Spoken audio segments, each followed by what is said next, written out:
facilitate tonight's panel on women's mental health. Thank you all for coming early for this talk. And thank you for being here. Before we enter the world of tonight's opera, with all of its chaos, its comedy, rage, longing, breakdowns, power, crunchy chords, and emotional spirals, we wanted to begin with something deeply human, a conversation about women's mental health. Historically, women's emotions have often been misunderstood and minimized, mocked, feared, romanticized, or labeled as too much. For centuries, the word hysteria became a catch-all explanation for women's grief, anxiety, anger, arousal, desire, exhaustion, sensitivity, intuition, or refusal to stay quiet. To be honest with you, as I read that just now, I thought, am I going to say all of that? And I just noticed for myself how that still lives in me. And while the diagnosis of hysteria no longer exists, many of us still recognize its echoes. Women being told they're overreacting, carrying impossible emotional loads, women learning to silence themselves or to stay lovable, safe, productive, or accepted. But tonight isn't about pathologizing women's emotions. It's about getting curious about them and listening about them, understanding them in context, because emotions aren't random glitches, they are information. They tell us stories about our lives, our relationships, our bodies, our boundaries, our history, and the world we're trying to survive in. And underneath all of that, in my own life, in my ministry, and my practice, I have come to deeply believe something simple, that each person already holds an inner guide. Sometimes art, therapy, community, or just honest conversation simply helps us hear it again. So tonight we're opening up with conversations of what we, as clinicians in the mental health field, and multifaceted women are seeing, that women are carrying, and what healing can look like in a world that often asks women to disconnect from themselves in order to function. Of course, this wouldn't be a therapist-led thing without a collective deep breath. So wherever you are in your breath, go ahead and exhale all your air out, emptying your lungs, and we'll inhale for 4, 3, 2, 1, and let it go. And inhale for 4, 3, 2, 1, and let it go. Last time. Inhale 4, 3, 2, 1, and let it go. And tonight's conversation can get a bit heavy, feel a bit heavy, or just riling up. So if you need to stand up, take a step out, please do. To begin, I'd like for each of us to briefly share. My guests here tonight are Charlene and Chai. And I'd like for each of us to briefly share your therapeutic lens, the communities you work with, and one thing that makes conversations about women's mental health feel especially important to you right now.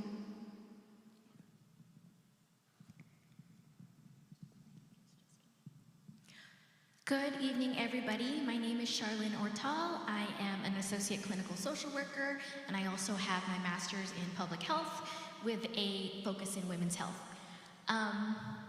So the communities I've worked with in the past, so I come from you all the way from Orange County. I've worked with folks who were, LGBTQ plus in Long Beach. I've also worked with homeless people in Santa Ana, and in my most recent job, I have been working with teens who have substance use disorder, as well as other diagnoses, so teens and their families. Hi, my name is Chai Tanchanko. I'm an MFT, and I'm coming to you from San Jose, California, so Bay Area. And let's see, the lenses that I use are acceptance commitment therapy and internal family systems, as well as just a plethora of everything from Jungian to CBT. So I span the gamut of many different ways of accessing the mind, the heart, the brain. I studied cognitive science in undergrad and master's in counseling. And I was a school counselor before I was a therapist, so I worked with K through 8 for quite a long time, and then transitioned into working in private practice with adults. So yeah, my people are the givers who can't stop giving, and so we're trying to find a way to balance those two things. Thank you, and my name again is Cynthia Siadot. I am a licensed clinical social worker and interfaith reverend, which is why you'll hear me talk about my ministry. And my focus is around grief, trauma, and spirituality, specifically for those who care for others. And let's see, I could go into more of that, but you could read our bios if you want. I'd really like to talk with you both, because historically women's emotions have been treated as evidence like something was wrong with them, as opposed to something's wrong with the world around them. Where do you see that legacy showing up today? So, I mean, my practice is focused on digital wellness, and so, I mean, in the world of the internet and social media and now AI, all of the things that we were dealing with prior to those things existing are only exacerbated in many different ways. And so I see it kind of accelerated, whether it's how we feel about ourselves and the pressures that keep building in our careers and our families and taking care of ourselves. It's almost internalized. That's the word that always comes to me during our sessions. The feelings of what we absorb from our communities, the things that we're noticing in our groups, our tribes, our people. Oftentimes, women are the ones who are taking all of that in, attuning emotionally, even when we don't really notice that we're emotionally attuning, and we take it upon ourselves. Many of us are internalizing that we need to be better, we need to be stronger, we need to be more put together, we need to be better prepared. And so yeah, that comes up a lot.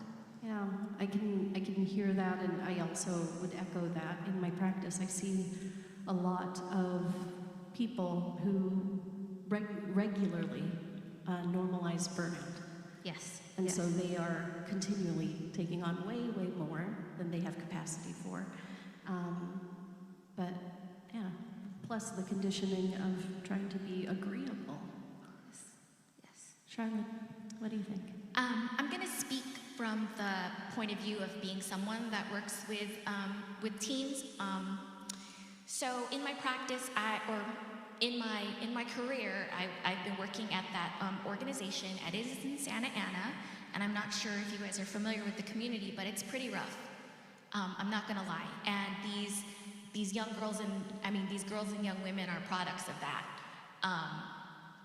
And the way that I see substance use and their mental health, it's a symptom of something else. It's a symptom of their family system. It's a symptom of peer pressure, what's going on at school, their expectations, not to mention what they're seeing on online about, whatever these messages they're getting. I will say that the girls in my program, they were all eldest daughters, just like myself. And then, so in group, which is great, because group is great because they can relate to each other. Maybe they don't have other classmates who are into using substances and things like that. Anyway, I'll ask them okay, what's your biggest trigger? All of them said their mother, all of them. And it just goes to show you how these eldest daughters, how this undue pressure is put upon them, because they all have younger siblings. They're all parentified, and how are you going to escape that? You know, being a young parent, plus all the pressures of high school. Unfortunately, they turn to substances sometimes. Thank you for mentioning that, because yes, these dynamics don't regulate themselves to our systems. They expand into home and online in our partnerships, and definitely our families. How do you see these cultural expectations in particular around gender or emotion shaping relationships today, do you think? Yes. I'm very fortunate to be a Filipino American who's working with a lot of Filipino Americans, as well as Asian Americans, a lot of Latino Americans as well. And it's very apparent to me that even people who don't come from collective cultures are really craving that community and connection with group. Especially now, again, because I specialize in digital wellness and social media, one of the things that feels so pertinent is the isolation.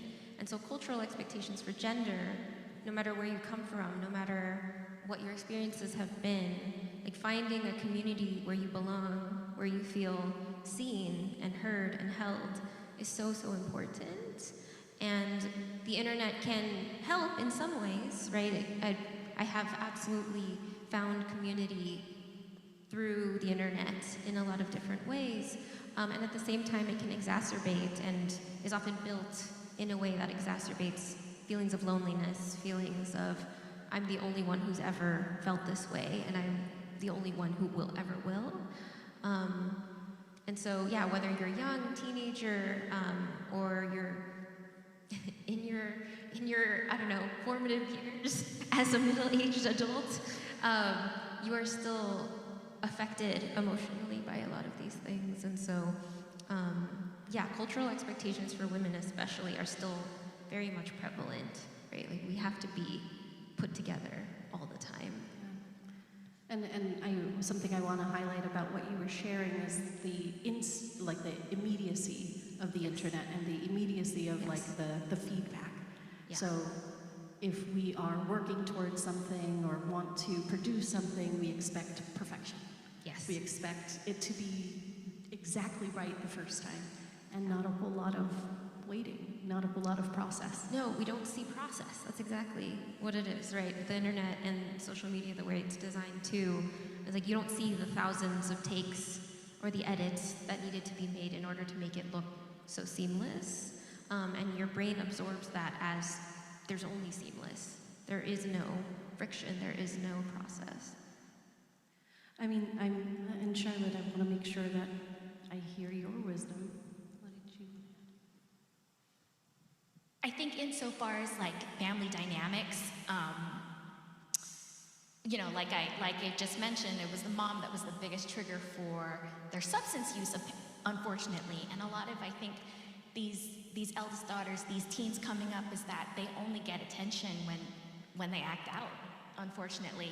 You know, if they get mired in, you know, bad influences and things like that, that's the only time they actually get attention, because they're expected to nurture, they're expected to keep the peace, and that is not seen as some kind of achievement. That's just seen as the status quo. And so where do these girls have where do they have the space to be girls and children? And I think that especially in group, we practiced a lot of self-care. There was a time in group that it was only for women, all women of color, and we just talked about makeup. You know, we just talked about the things that we like, because they're just so busy trying to hold it together and not bring shame to the family and keep everything like going well and be an example to their younger siblings, that it's just kind of like, when do I get to be a person? And unfortunately, sometimes it's just like, okay, well, I'm gonna take these substances with my friends because that's the only time we get to have fun, unfortunately. Especially in a community where like Santa Ana, where it's not always safe to hang out outside. I specifically, I wanted to ask you tonight about how you see intersectionality and how it comes into the picture, because we're talking about this high pressure to be perfect, to be just put together.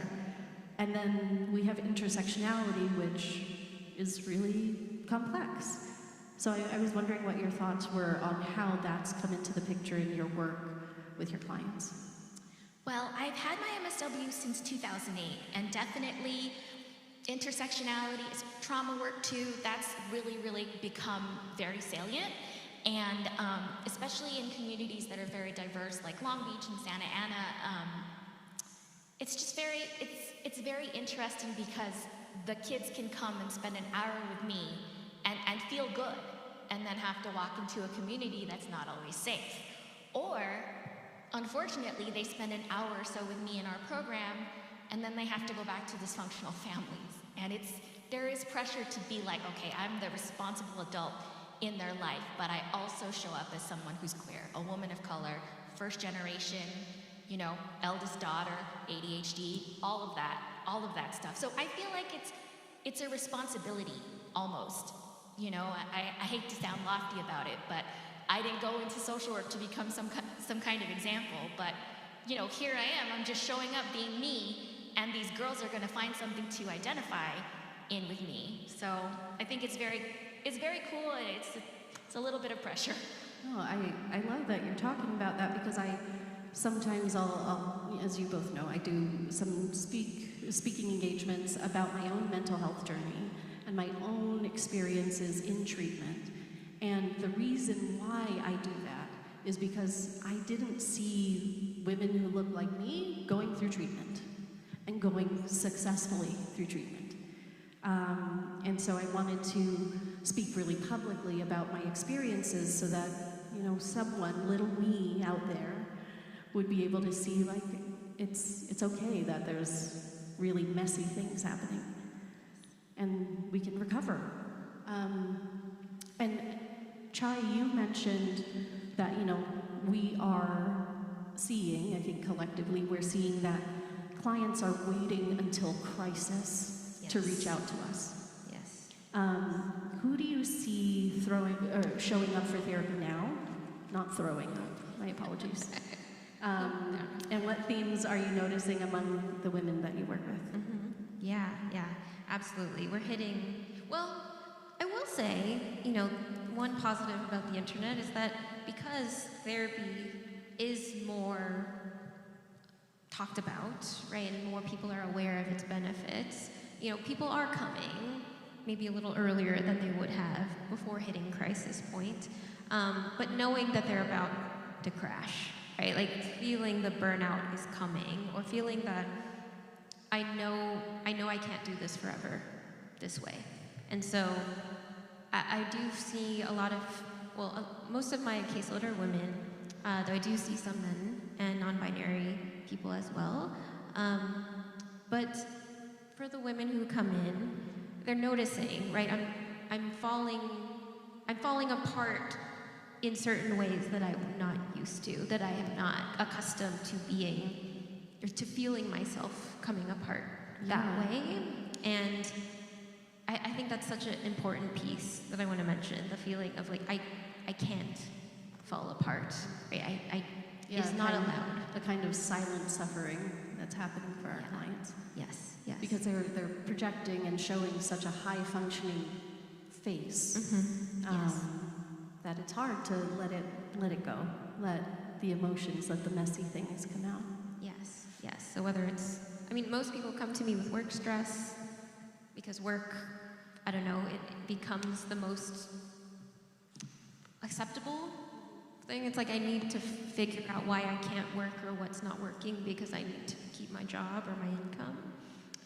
But then it goes into a lot of other spaces as well. So I'm very glad, very honored. I love my clients. So it's just an honor to be working in that space with them. So awesome. Thank you. Charlotte, I love the notes that you're writing. Yes, yeah. The who you notice coming in, what healing actually looks like. So, yeah. So the clients that I've had with my organization, they're all Medi-Cal clients, and when our program was up and running, we were the only substance use program for teens on Medi-Cal who needed individual therapy, medication-assisted therapy, and group therapy. So for a long time at my job, I was the only therapist. But they are either required to go through school or to avoid juvie, or they are self-referred. As far as themes, you know, I remember myself as a teen, and I see my teens now. There is so much more pressure. I'm not even sure where it comes from. Maybe social media, maybe the pandemic, but there's so much pressure, I feel like, for teens to just like have it all together and be high achieving. And unfortunately, they don't always have positive coping for that. I mean, that starts really, really early. I have a 4-year-old who's about to enter into TK, and he had to do an interview. Yes. To a play date, they called it, but it felt very interview-like. So thank you for mentioning that. I will say one more thing. Healing, I think the earlier that these girls learn, like, you're enough, you need to honor your past self, and that you need to give your past self some credit for doing the best they could with what they have, the earlier they hear that, the earlier that pressure alleviates, I think that's when healing starts. I didn't hear that I was enough until I was like 25. So it's the earlier you start with teens, the better. Wonderful. Thank you, Chai. Yeah. Healing, as an individual therapist and as somebody who's worked in schools, in settings where you have the ability to connect with their environment, I think one of the challenges for me as an individual therapist is to help adults now not only do the work within our room, within our comfortable therapy space, but also to seek out and to continue those things in their environment. And it can be so difficult, working, when you were talking, Charlene, about kids and foster youth and how you return them back to these families. That was definitely something that I experienced as a school counselor, knowing that the families needed support, right? The families needed environments that were better suited to them as a whole. And the benefit of working with adults is they have that choice. And yet, they still need to make those choices themselves and allow their environment to change around them. And so, healing looks like, both the inner work, the naming of the traumas, of the pain, of all of that, as well as how can we acknowledge that the environment is also part of your healing, right? That you are not responsible just as an individual, that you're supposed to heal yourself, fix yourself, and then go back into a broken society and cope with it, So, yeah. Yeah, here is all of this mess. There's no tools. Goodbye. Yes. Sometimes I call it trying to vacuum the desert, to be honest. That's a good one. Yeah, it's a really good one. That's a good metaphor. Yeah, I'm really glad that you're talking about, just the we work on the individual level. Mm-hmm. And I've had conversations with you both now about just how systemically we have inherited hysteria. We've inherited something that got decided by somebody a long time ago who's no longer here, but has a whole lot to say about how we feel, a whole lot to say how, not just women, but women and men. Yes. And non-binary folks, how we feel. So I'm curious, because we do want to make some space for tonight's performance. As we close, what's one practice or truth that reminds you to give, or reminder, my apologies, that gives you hope for the future of women's mental health?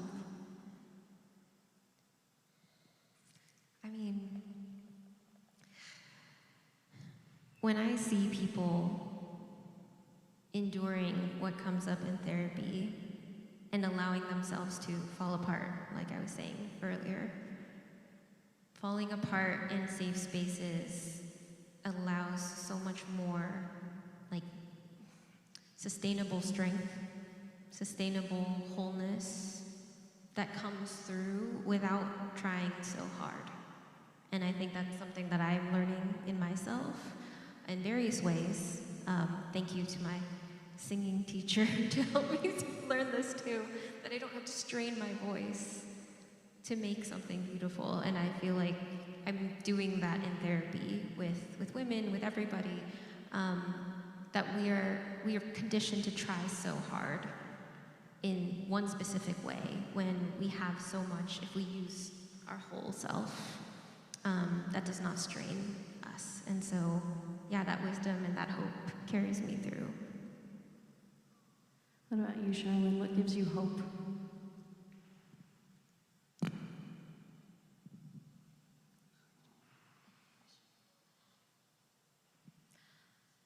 I think what I would impart to my clients in the future is that it's okay to ask for help. There's this great meme where this woman in Paris she's carrying the dryer up the stairs of the metro. That's me. That's me at 43. But I feel like if I continue to work with teens 12 to 18, which I hope to say that, like, okay, it's okay to ask for help. It's okay to go to therapy. Please do not turn to chatbots for therapy. Please. And I mean, yes, it's cool to be tough, but you don't always have to be strong. It's okay to let the cracks show. And, you know, if your peer group, if your parents aren't supporting that, there are clinicians like us. You know, there is help out there, and you know what? It's totally fine to ask, and when you do, to also give yourself grace, because I think that asking for help is very brave. It's very, very brave, and these women could use some courage, to be honest. So, yeah. And I would only add, thank you so much. I would only add that healing isn't always about becoming quieter or calmer or prettier or more palatable. Sometimes healing just looks like us being honest or more connected, more present, more fully us. So I hope that tonight's conversation and this performance that you're about to experience invites you a little closer to that truth. Please join me in thanking our panelists, Chai Tanchanko,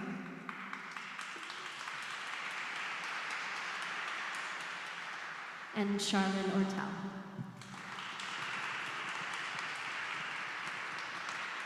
Enjoy tonight's show, everyone. Thank you. Thank you.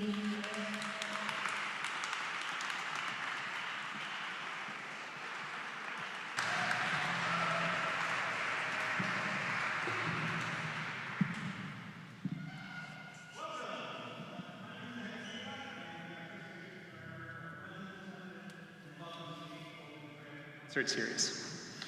I'm Dante De Silva. I'm from Synchromy, and welcome to this concert. Thank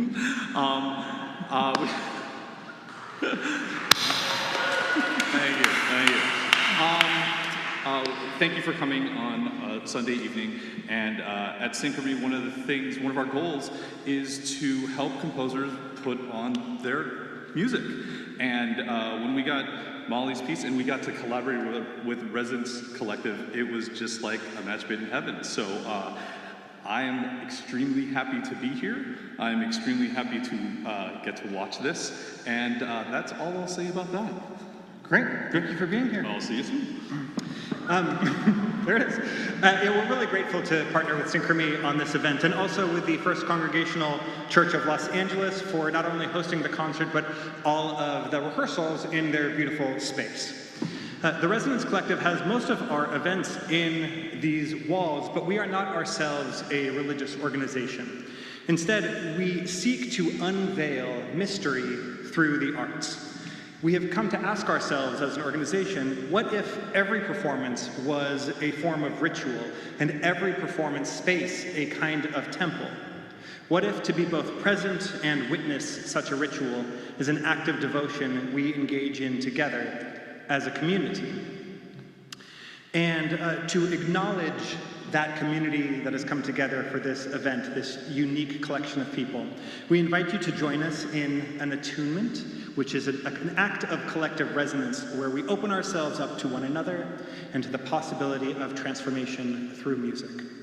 So, take a moment, close your eyes, feel your feet on the floor, maybe place your hands on your chest, or somewhere where you feel sound and vibration happening in your body, and take a breath in and release. Take another breath. Let out a little hum. Breathing in again. Feel that little moan coming a little louder. Breathing in again.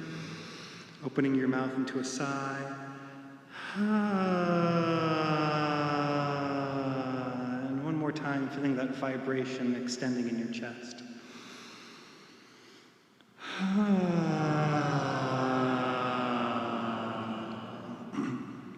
Thank you.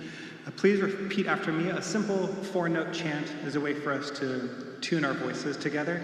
Once we begin, you are welcome to improvise around it and let it take you wherever you want. Can I have an A, please? It's so great to have instrumentalists here. It goes like this.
Take one more breath in and let it out.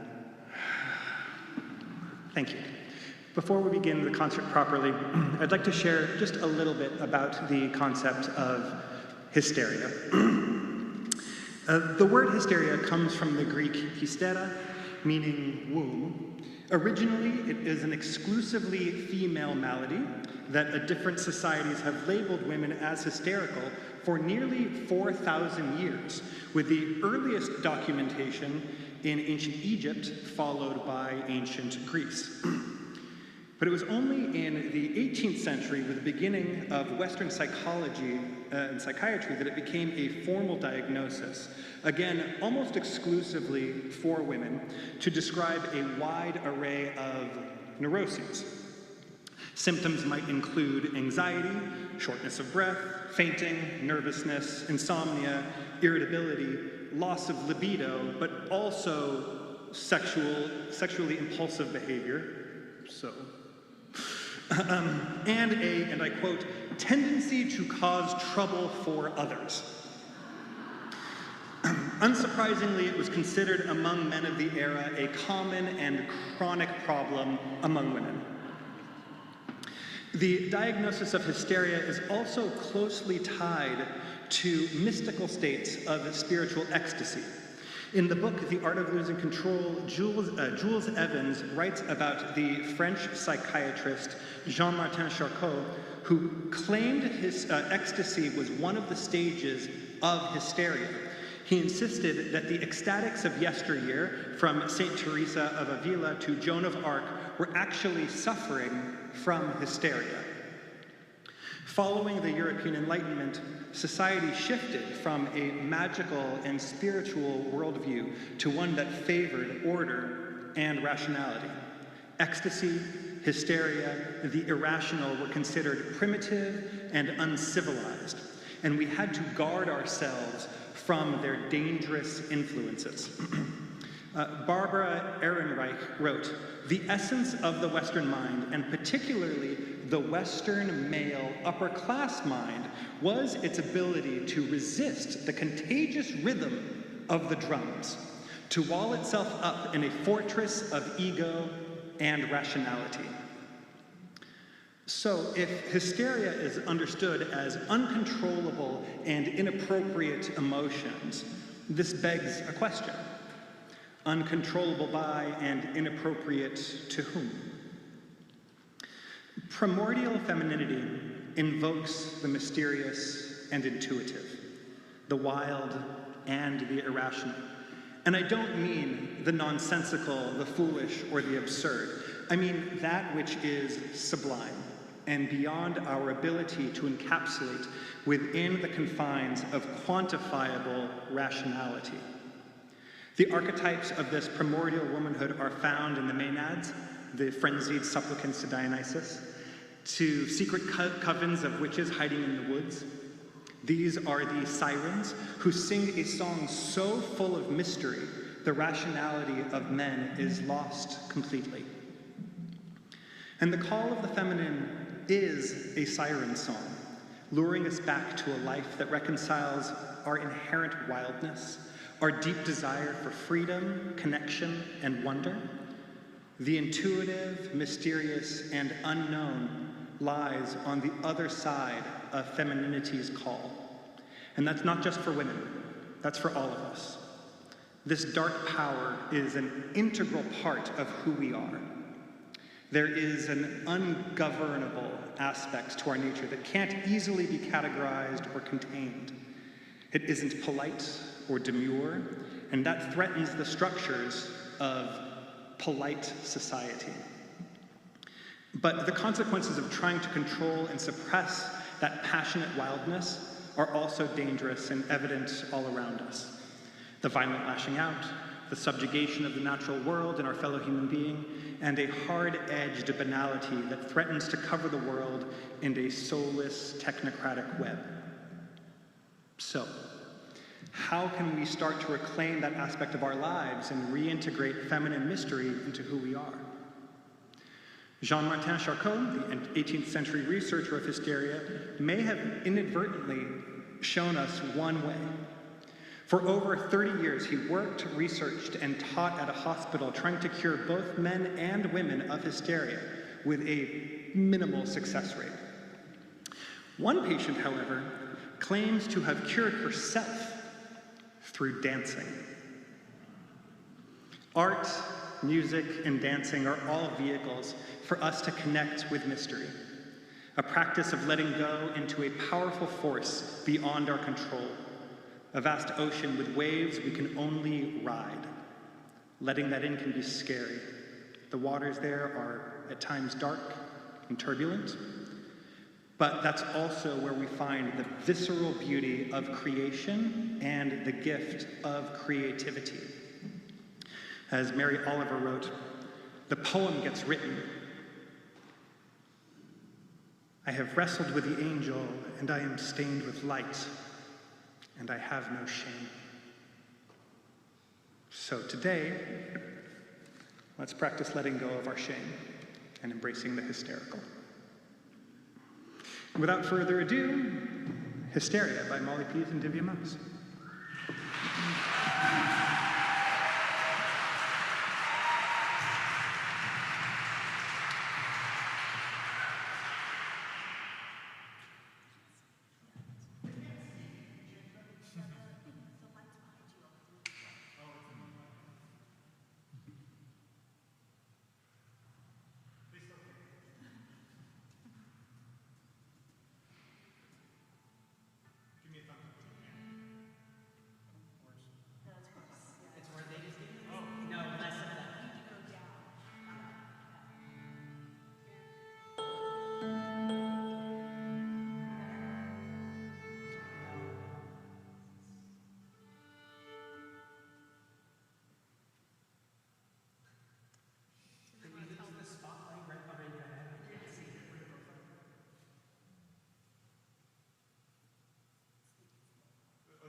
Meine Damen und Herren, thank you. Thank you. Let's give these ladies a hand.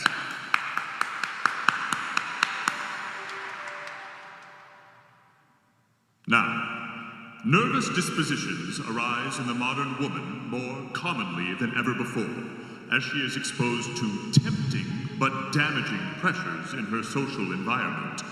Indeed, even more so as she engages in writing, artistry, a higher education, and even business ventures. But we must consider that using her mind so extensively can deplete her energy and strain her fragile nerves. In extreme cases, leading to a syndrome I call hysteria. Let us consider my first patient, Cherie.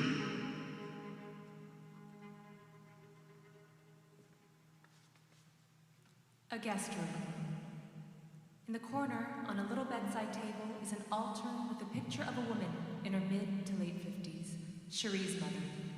Cherie kneels in front of piles of clothes and objects, placing most in boxes and some into a mostly empty garbage bag. A sleeping 10-month-old baby boy is strapped to Cherie's chest in a baby carrier. She holds up her mother's powder compact.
The neuroticist enters as the investor.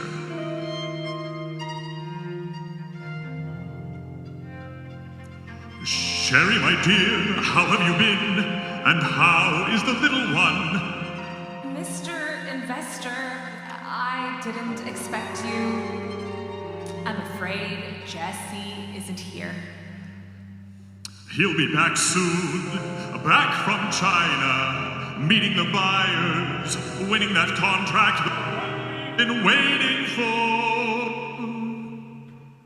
Brilliant and bold, golden your Jesse. A very bright future is lying ahead. I'm banking on it. I'll wait for him here.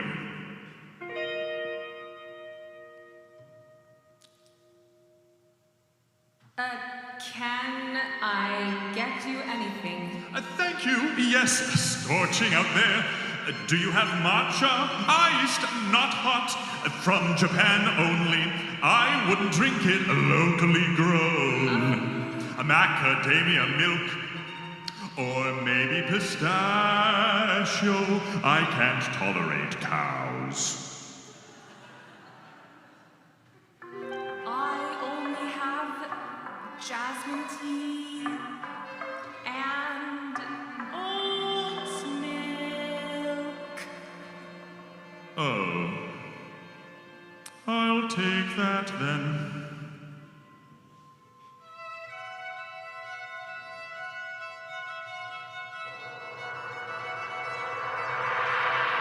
Cherie, what is this fine new ring? Jesse finally proposed. Oh, this? No, he didn't. This is my mother's ring. She passed away some months ago. Well, don't worry. He'll do it soon.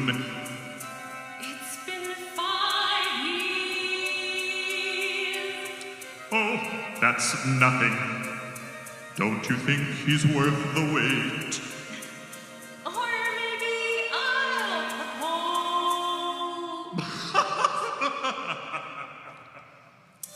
It's been 5 years. Should I keep waiting for all of my life?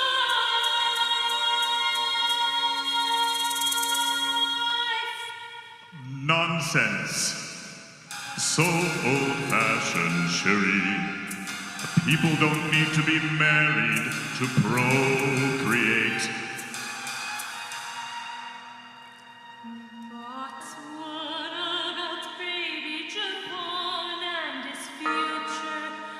What if something happens to Jesse? We'll be alone. We will have nothing.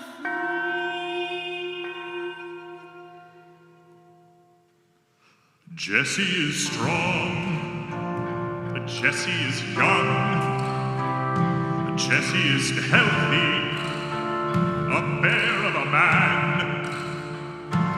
Jesse is rich and growing richer.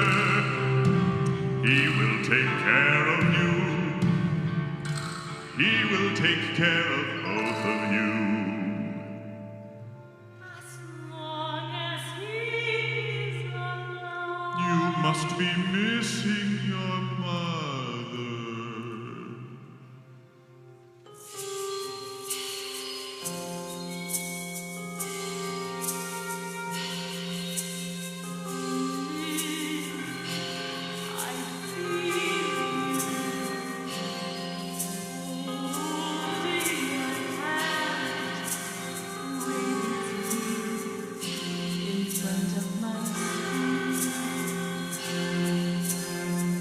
In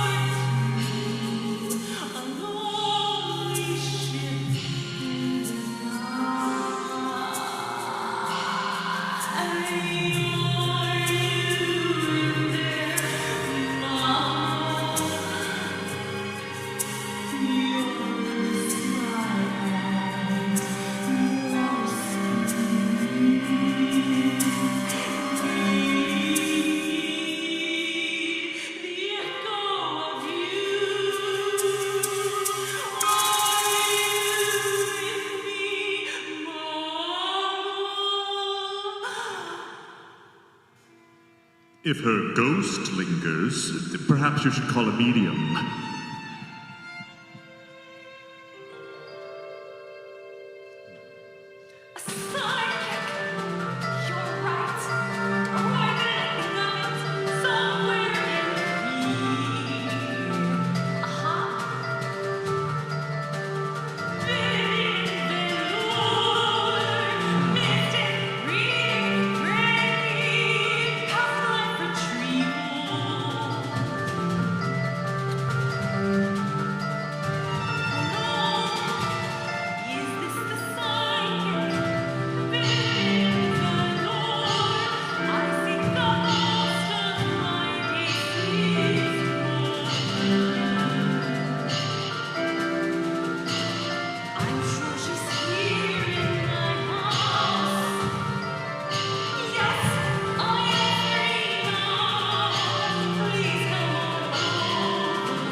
You must be the psychic. How incredibly lucky we were so close by. Is business slow? I have a way of being where I'm needed.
I am getting tenderness,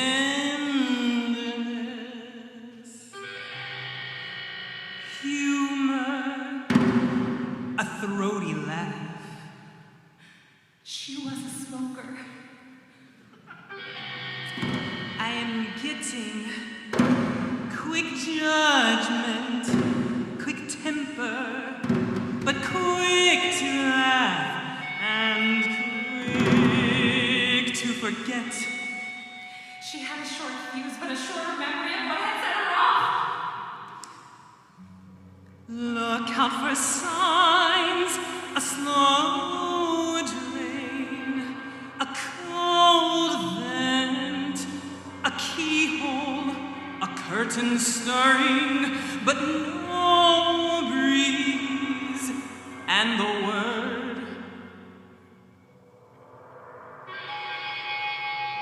grandmother. But how? I'll text you an invoice. Venmo or cash or family heirlooms. I work with the dealer, or we can make an exchange. I've a feeling you have something special to offer, Cherie.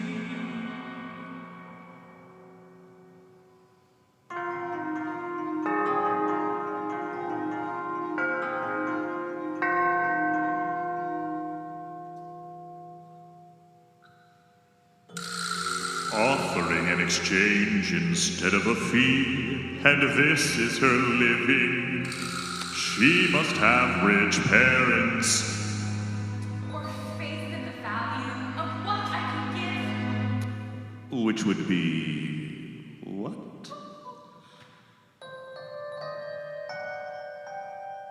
Siobhan, was that you? Did you hear that?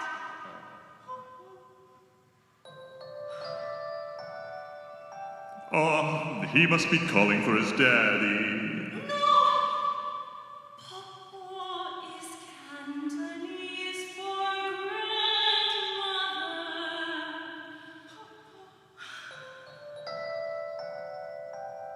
This is it.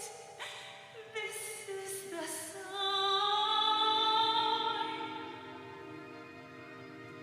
sign. Jesse must be almost here. Ah, yes, I see. He's around the corner. Location tracking. Oh, he doesn't share that with me.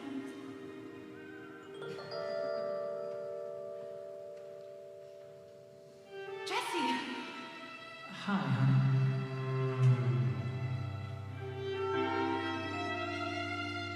How's baby Javon? Do you think my mom could be reincarnated as baby Javon? I hope not. He held her nose and made her eyes. I feel her presence still. You and me. Am I imagining this? I'm so jet lagged. It's good to see you, man. They made you the offer. A high proposal. I played cool, but yes!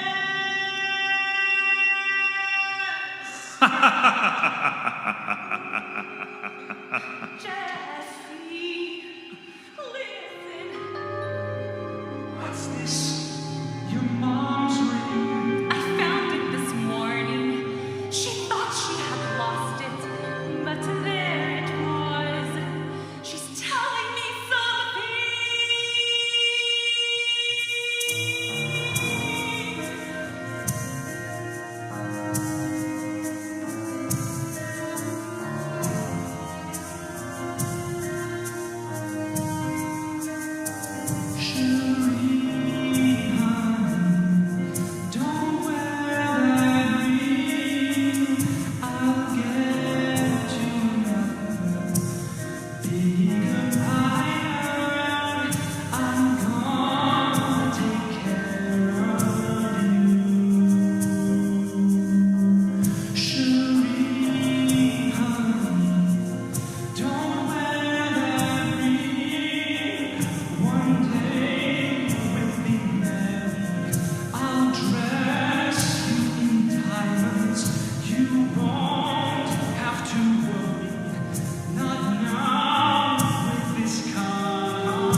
Jessie opens the carrier on her chest, gently extracts Javon and places him in a crib by the sofa.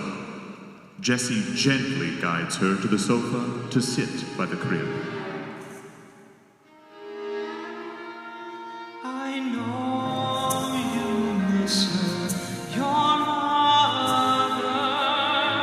She will always be with you in a way. But baby Javon is just baby Javon. He's just a baby, your son. Our son! Our son. Illegitimate son. Jesse, I've been thinking.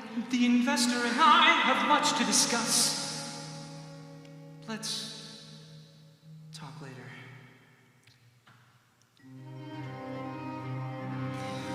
Cherie approaches the crib, alone.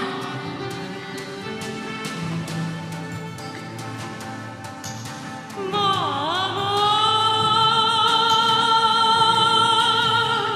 what should I do? I have only Javon. If something happened to Jesse, to us, I have nothing, nowhere to go, nowhere to be. Mama,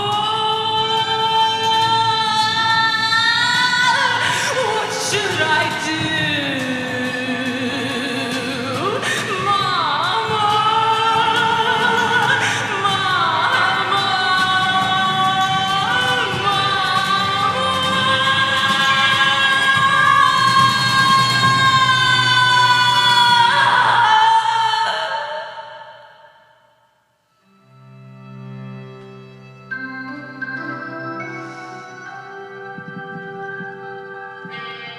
The goddess Hera sings through the baby in the crib.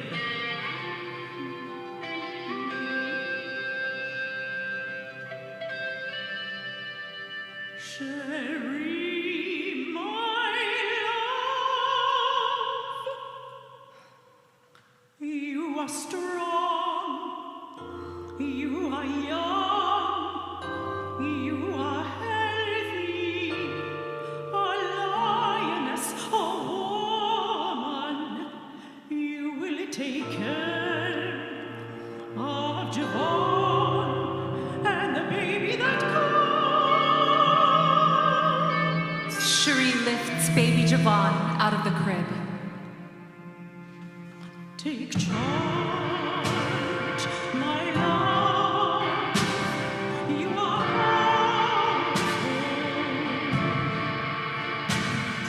this is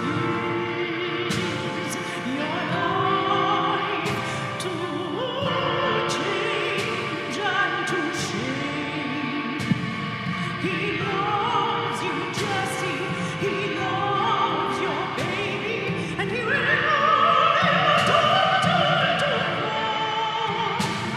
so marry him, claim him as yours. Share his yours. You're strong. I am strong. I am young. I am healthy. A lioness. A woman. He loves me. And our baby. And we love our daughter. Acclaim him. Marry him. I will take care.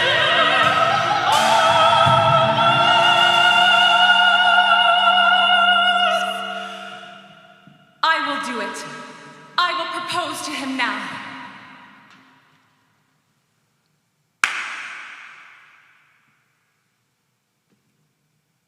The neuroticist quickly removes baby Javon from Cherie's arms.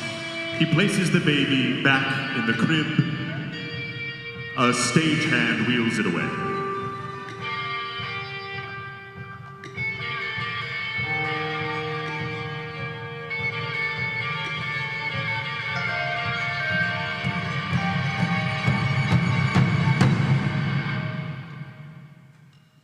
Did that seem cruel to you? The loss of a loved one is hard and haunting, but especially so on a fragile mind. My patient lingers, trapped in delusion, and in her grieving weekends, husband, home, and child. She thinks herself threatened, her security questioned, her safety uncertain, but that is not so. She seeks her own guidance in dangerous sources, thinks herself lonely, but that is not so. If we allow her delusion to fester, she will wreak havoc till tragedy strikes. He is a loving man. He will take care of her. No need to worry, no need to hasten, no need to burden a man on his rise. To greatness, to riches, to bounty, and only then to wed his wife. Irrational hysteria, this syndrome poisons her delicate mind.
The road to recovery from hysteria is not an uneventful one. You will find potholes in the mind, wrong turns, road signs. But our results are undeniable. Time Again, my treatment has tamed and tempered even the most hysterical of women.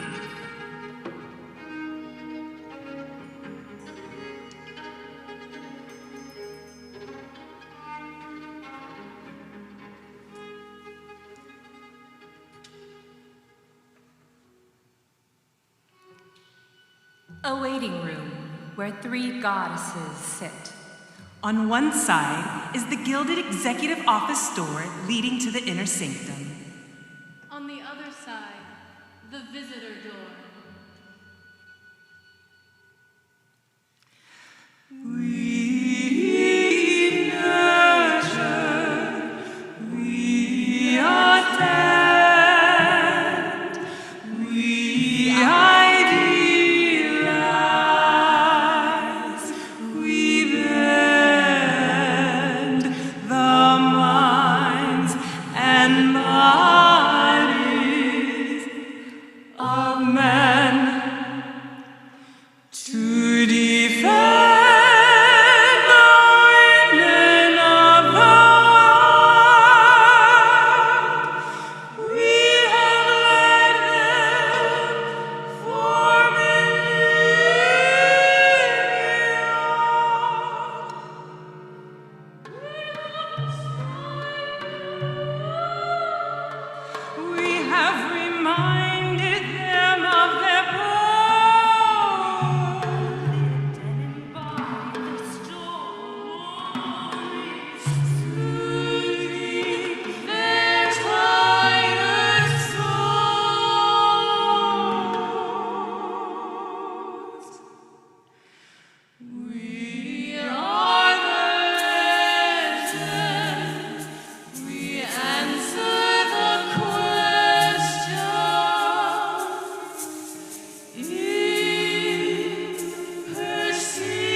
God's secretary sweeps into the waiting room. Demeter, goddess of agriculture. I am Ceres now. Hysteria, goddess of the hearth. I am Vesta now. Aphrodite, goddess of love. Who are you? Never you mind. Where is Minerva? Where is Diana? Oh, Athena and Artemis, they were first to go. Wisdom, war, haunting. Where have they gone? You are Aphrodite, I am Venus now. not anymore. I regret to inform you. Your service is ended, your duties discharged, your employment concluded, and alas, our policy does not include a severance check. This is absurd. We are of this world.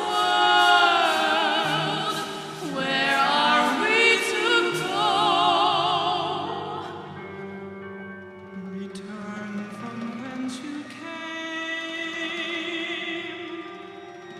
dissolve into the cosmos, dissipate in space, hover among the stars, awake humanity's dream on you again, if ever they will. Go on. Go. Go!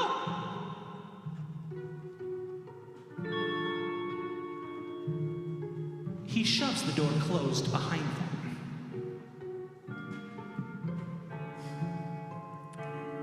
The door slams open again.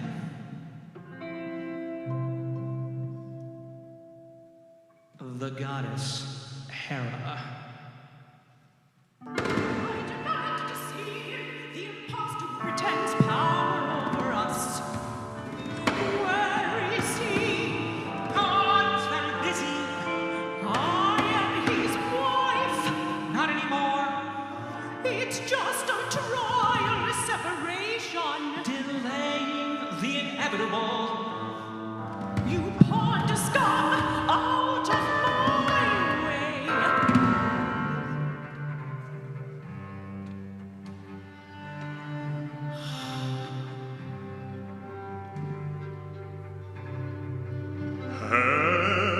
Hera. Zeus! Oh no, Zeus is so passive. Jupiter again. Oh no, Jupiter is eons past. Now I am simply God. I met a shaman in Peru, a priest of hallucinations. He guided me on a psychic journey by the Amazon. I dreamed and I saw the edges of the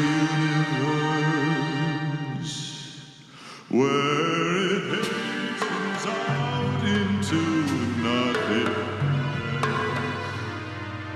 And I saw that each and all of it, the stars, the galaxies, the void, the matter vast and dark, it is all made out of me. All of it is me.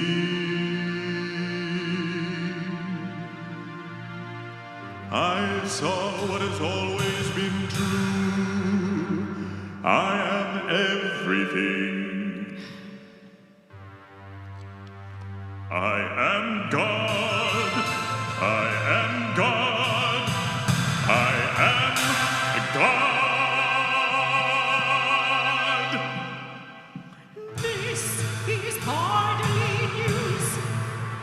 You've been everything before Zeus. King of the gods, Lord of beasts, Emperor of skies. We got everything, all everyone, all every god. No, no, no. Having part, not just have one, but he is The God, the one, the only. I am the God. I am the one. Everyone, I am He. I am God. He is God, he is the one. And the only, everything. Everyone, I am the only God. I Is the one. am the only. I am He, the one, the only God. And what of your siblings? Who? Your brothers.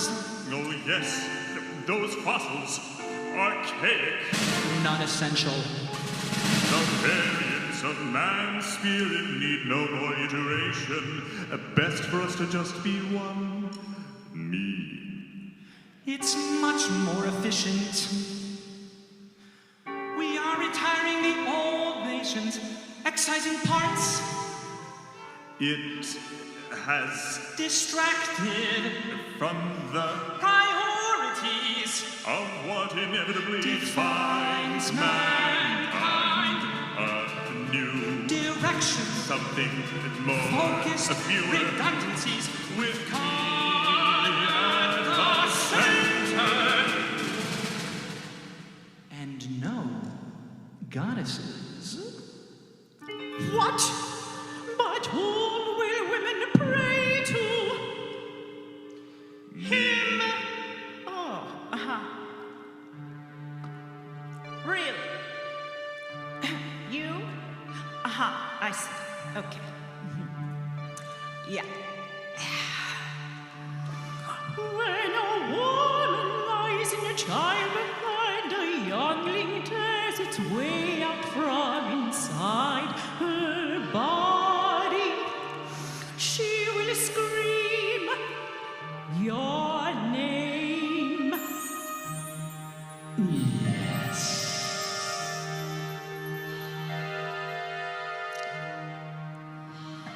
When she lies with another in ecstasy and relish, she will shiver and delight in the image of your form. Her heart will leap in thunder as her womb shivers and ceases to your name, God. well. When women weep and vomit from the pains of their bleeding or aging, they will pray for sweet relief from you. And when men prey upon and ravish youth and cage them, murder and abuse them, who will avenge them? Who will possess them to suffer no more? Will it be you? You will take up the mantle, the sword. This is your problem. This bloodthirst in you, this looking for the battle, has landed you in trouble in the past. It is not bloodthirst if others touched and are burned by my fire. And what trouble in the past? Hercules, You drove him mad. Leto, You hunted her. That's not You tricked her. She burned alive. because of you. Hector, Disappeared. Hephaestus, Disfigured. These tragedies have been twisted to serve your own ends. And what if your transgressions, mine pale compared to yours? you dare Appease. Both of you. It is all behind us. No need to dredge up wounds of the past. Let us be at peace. Yes. fine. Zeus, God, women will pray as men will not. Women will plead as men will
there's room for only you and me by your side.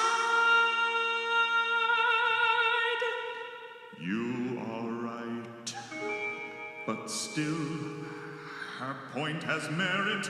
Their cries will be shrill, substantial, distracting. I must delegate. Let me take them from you. Let hearing them be my task, my domain. No, my power is singular. It must not be split nor divided. I must be the only one to hold the holy seat. But I think I know how to appease the women, give them an example in whose likeness they may temper and purify themselves. God waves his arms and forms an icon out of smoke. She is life-sized, painted, and appears in the classic biblical pose, arms cradled around an empty space, eyes raised up diagonally to heaven, hair covered modestly, hip cocked, leg beveled. What is that? Mary. Where is her hair? She covers it in modesty. Is it bad hair? Of course not. Her hair is perfect, but she hides it to avoid tempting men. Men will be tempted by her hair. A woman's hair unveiled compels a man's desire. Then she should cut it off. Why are her arms like that? There will be a baby there. Ah, so women will pray to her in matters of baby making. Certainly not. The baby will just appear. There will be no making. She would not like that. She would not like that. Is she wounded? No, she is perfect. Her eyes, where do they gaze? At God. She should be looking at the baby, not at you. Mothering is vigilance. Mothering is protecting. Not this baby, for he will be the son of God. Oh, I see. It is still you, Zeus. No, this is just once, the one story to teach mankind the rules of my domain. Untempted by your brothers, all of womankind reserved for you. Is that right? Without me or the others to temper your hunger. Sacrilege! You lost your avarice. Hold your Without me, you'll have them all to yourself.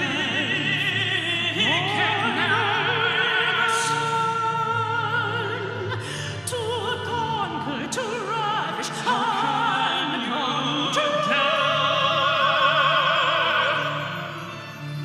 Silence, bitch! Lucifer.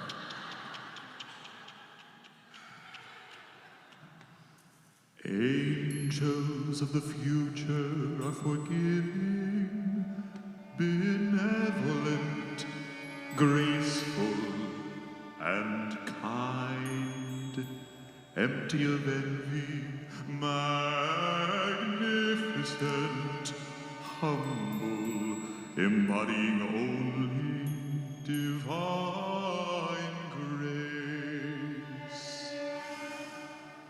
You too can learn from the example of Mary, For womankind will exemplify the true human virtue of obedience, quietude, and grace.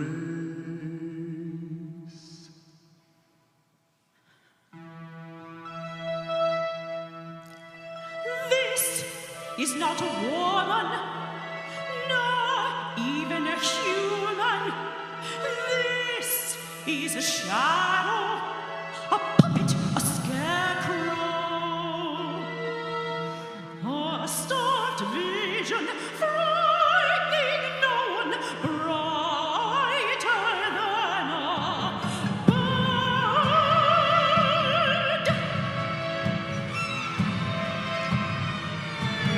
Where is her gumption? Where is her grounding? Where is her fierceness? Where is her commanding and dispensing of care? Where is her fury? Where is her readiness?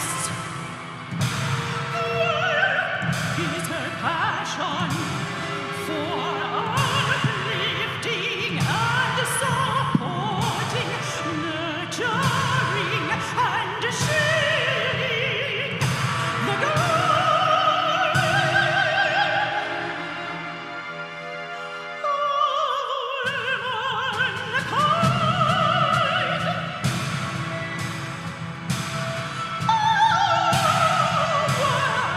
is her glamour? Where is her humor? Where is her drama? Her undeniable flair.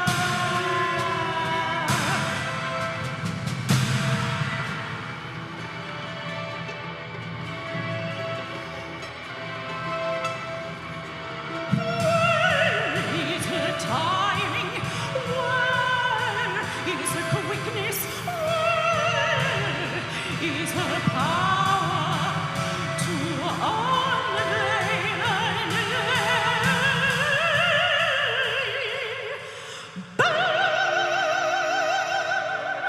and the words, the trembling, the fault and the hubris that defines all people, not just the man. Where is the pride and the force and the cruelty? Is she not entitled to the darkness as well?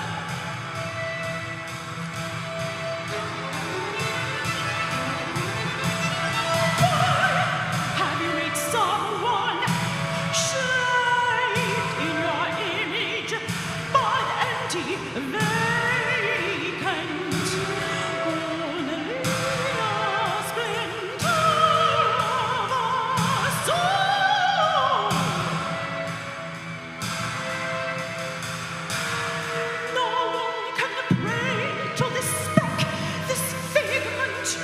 No one seeks shelter from something that isn't even.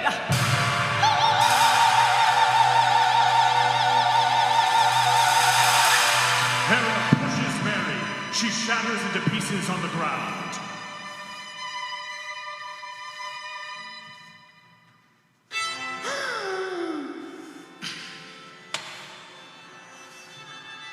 I, God, banish you, the spirit known as Hera, to return from whence you came. I refuse your banishment. Then here is your choice. Renounce your power, or I will tow them all down to only the Marys, the sheep, the complacent ones, the ones too unimaginative, even to be afraid. And from only the bodies of these memories, a new era of womankind will be born. The rest of your pestering ill-mannered beast women I shall excise like a festering limb. You would arise from the heroines, warriors, the matriarchs, witches, the mystics, The troublemakers, the shrews. Yes, I will wipe them out. Tidily, totally. No more impurity in the gene pool, unless you retire. if you dare this abomination, I will kill all the men.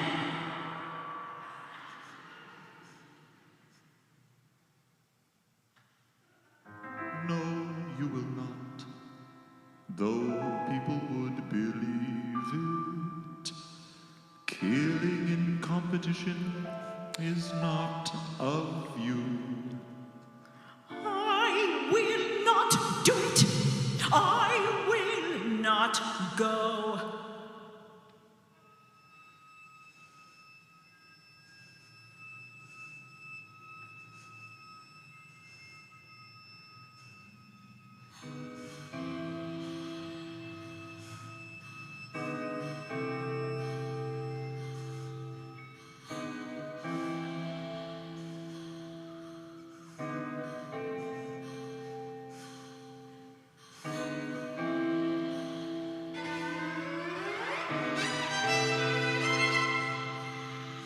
The fighters will be first. The she-wolves, the lionesses, you will not hear them scream, for they know how to grin and bear it. But what of the healers, the midwives, the grandmothers, the flower girls of the field, the wild girls of the forest? They will suffer